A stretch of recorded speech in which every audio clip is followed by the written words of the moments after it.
자, 이번 사건은 피해자 유족 그리고 그 주변 지인들이 억울함을 풀어달라면서 제보를 주셨습니다. 네, 이 사건은 지난 9일 오후 1시쯤 경기 양주의 한 빌라에서 일어났습니다. 빌라 5층에 살던 40대 남성이 바로 아래층 4층에 살던 50대 남성을 흉기로 찔러 살해한 사건인데요. 가해자는 사전에 흉기를 소지하고 아래층인 4층 피해자의 집을 찾아갔습니다. 피해자는 가해자가 흉기를 소지한 걸 목격하고 이 두 사람은 몸싸움을 벌인 걸로 확인되는데요. 이후 이들은 다시 5층으로 올라갔는데 그곳에서 가해자가 피해자를 흉기로 찔렀다고 합니다. 사건 발생 직후 가해자가 직접 경찰에 신고했고 살인 혐의로 체포됐습니다. 그리고 현재 가해 남성은 검찰에 구속 송치된 상황입니다. 자, 이걸 다시 한번 제가 정리하는 차원에서 말씀드리면 층간 소음을 유발한 사람이 아래층 주민이라는 이유로 위층 사는 사람이 와서 흉기를 휘둘러서 살해한 겁니다. 물론 층간 소음이라는 게 꼭 위에서 아래로만 전달되는 건 아닙니다만, 자, 일단 그렇다는 거 일단 기억을 하시고요.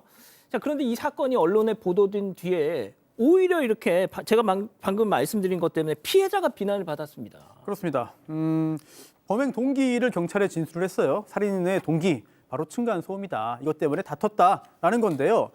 오히려 위층이 아니라 아래층에서 소음을 유발했다고 주장을 한 거예요. 그래서 아래층 4층에서 시끄러운 소리가 나가지고 5층에서 항의하러 내려갔다. 그랬더니 아래층에 사는 피해자가 이제 억울하다고 말을 했고, 그리고 그 후에 이제 몇몇 언론사에서 이 사건을 이제 보도했는데 예. 실제로 아래층에서 층간소음을 일으킨 것처럼 보도가 됐다. 이게 굉장히 억울하다라고 하는 건데요.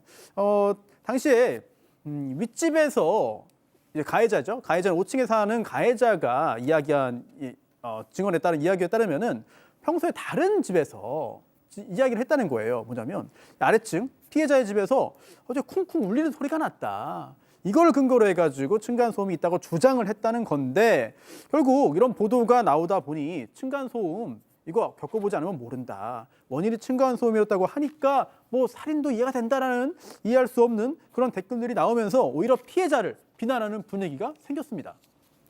자, 그런데 말이죠. 저희가 그 주변 이웃들을 더 취재해 봤더니 전혀 다른 얘기를 들을 수가 있었습니다. 체크포인트 짚어보죠.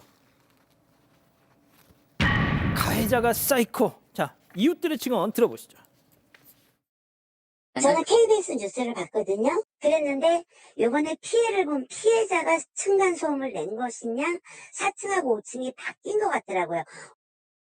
그 친구가 문제가 많았어. 계속 그 친구가 망치 같은 걸로 두들기는 바람에 그래서 내가 일일이 확인을 했지. 몇 층에서 이 소리가 나나?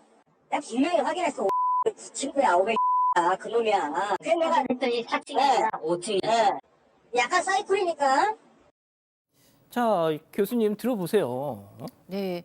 그러니까 지금 이웃 주민들의 증언에 따르면 그 5층에 있던 가해자가 사이코라는 표현도 하셨죠. 정말 정신적으로 문제가 있는 사람이었고 층간 소음도 그 사람이 냈다라는 거예요. 그러니까 언론의 보도가 잘못됐다라는 겁니다. 피해자와 같은 일단은 이웃 주민 1, 피해자와 같은 4층에 살던 이웃께서는 뭐라고 얘기하셨냐면요.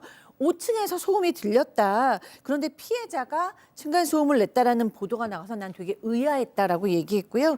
그다음에 이제 이웃 주민 2인분은 그 3층에 사는 분입니다. 그러니까 4층, 5층에서 싸움이 났던 거잖아요. 그 3층에 사시던 분이 안 그래도 언제부턴가 망치 소리 같은 걸로 쿵쿵쿵 소리가 나서 내가 돌아다니면서 어느 집에서 소리가 나나라고 이제 다 살펴봤더니 5층에서 소리가 났다라고 얘기하셨어요. 그래서 5층에서 이제 소리 내지 말라고 현관문을 두들기면서 항의를 했대요. 그랬더니 나는 안 그랬다라고 하면서 부인했다라는 거예요.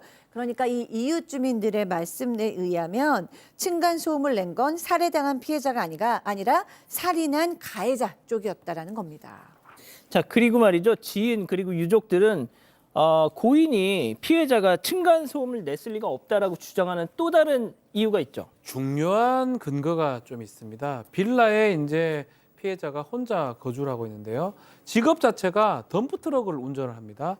지방에 가서 한참 동안 운전을 하다가 한 번씩 지금 올라온다고 합니다. 집을 비울 일이 많군요. 거의 다 집을 많이 비우고요. 일을 하러 지방에 많이 갔다가 이제 한 번씩 오는데 실제로 이 피해자 지인한테 했던 말이 있습니다. 출장으로 집을 비웠는데 위층 사람이 자꾸 층간소음 내지 말라라고 전화를 한다. 이 사람 정말 이상한 것 같다. 이상한 사람 같다. 이런 호소도 했다고 하고요. 또 이 가족들이 연휴 때 집에서 모였는데 5층에 사는 가해자가 와가지고 소음 내지 마라 했는데 소음도 안 냈다 이런 얘기를 했다라고 하고요. 범행이 있는 날이 중요합니다. 다른 지역에 숙박을 해가지고 집을 비웠었어요. 아이고. 근데 들어오자마자 살해를 당했거든요. 결국은 층간소음 얘기는 이 가해자 진술일 뿐이고 피해자가 층간소음을 유발했는지 이 부분은 경찰 관계자에 따르면 확인된 바가 없기 때문에 가해자 주장에 신빙성은 없다라고 보고 있습니다. 자, 지금 경찰 관계자의 저 말 워딩이 나가는 것처럼 경찰에서도 확인을 못했습니다. 자, 그렇다면 종합을 해보면 가해자는 본인이 층간소음을 일으켜 놓고 아래층에 살던 피해자에게 왜 네가 층간소음 내냐 뭐 이렇게 시비를 걸고 다녔다는 그런 얘기가 되는데 이상한 점은 이게 전부가 아니었다는 거죠. 이웃 주민 얘기 더 들어보시죠. 나는 저 사람이 정상적인 사람이 아니다라는 걸 나는 알고 있었고 주변 사람들도 다 알아. 우리 집 망치 들고 와서 현관문을 박살냈다니까. 그리고 내가 LH에 내가 전화해서 분명히 그랬다고. 이거 언젠가 큰일 터진다. 제발 무슨 조치 좀 취해달라. 네. 신경 안 쓰고 다 결국 큰일 터진 거 아니에요. 사람이 죽었는데 그 멀쩡한 사람이 센터 같은 사람이 그게 나였을 수도 있었어. 내가 그날 있었으면 그랬으면 나 찔렀을 거 아니야. 자, 교수님 좀 어떻게 보세요? 네. 뭐 주변에는 지금 뭐 정신병력은 없었다라는 걸로 알려지고 있지만 정신병력이 뭐 지금 살펴지지 않는다고 해서 이상이 없었다고 얘기할 수는 없죠. 이 분이 가해자인 분이 지금 이웃 주민들의 얘기에 따르면 정상적이 아니었다라는 걸 주변 사람들은 다 알고 있고 실제로 본인이 층간소음을 내놓고 그거를 지적하는 사람한테 망치를 가지고 와서 현관문을 다 박살냈고 결정적으로 그 한층 아래로 가서 살인을 저질렀잖아요. 그렇기 때문에 이웃 주민들의 얘기가 맞을 가능성이 상당히 높은 겁니다. 그러니까 정신병력은 찾아지지 않지만 병원에 가지 않았던 걸 수도 있고 그런 병이 있었지만 사고가 나지 않았었을 수도 있는 거죠. 그렇기 때문에 문제가 없게 보였다가 이번에 사고가 난 걸 수도 있고 아니면 그 어떤 병원이 이제 막 시작되었을 수도 있고 그렇기 때문에 이 사람은 문제가 없는 사람이었다라고 얘기할 수는 없을 것 같습니다. 자, 뭐 마지막으로 유족들의 얘기 한번 들어보시죠. 동생이 그날 그냥 오자마자 옷도 못 벗고 그냥 바로 그 외출복 그대로 입은 상태에서 그대로 죽은 거예요. 지금 그 동생 그 시신 상태는 저하고 형만 봤어요. 여동생이고 뭐 다 여자들이고 조카들이고 다 안 보여지고 너무 많이 건드려 나갔고 이건 뭐 아주 그냥 안 하죠. 완전히 상체 쪽으로 다 난자를 해놨어요. 너무 끔찍해갖고 내가 봐도.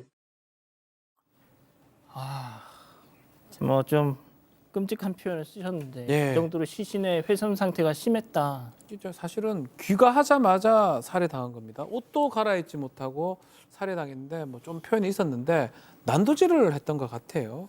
시신 상태가 너무나 참혹했기 때문에 유족들도 다 보지 못하고 막 일부만 좀 남자 일부만 확인했다고 하고요. 얼굴을 비롯해서 온몸에 흉기 자국이 있었다고 하는데 아마 봤던 분들이 얼굴 뭐 이런 자국 때문에 그 잔상이 남아서 잠을 제대로 못 잘 정도다라고 얘기를 하고 있습니다. 근데 본인은 이제 우발적 범행을 주장하는데요. 흉기를 미리 소지했던 것 같아요. 그래서 그걸 소지하고 찾아갔던 점 봤을 때는 계획적 범행이 맞고요. 특히 이제 이 층간소음이 반대로 좀 됐잖아요. 예. 그 부분을 좀 바로잡고 싶다라고 얘기를 하고 있는 상황입니다. 알겠습니다.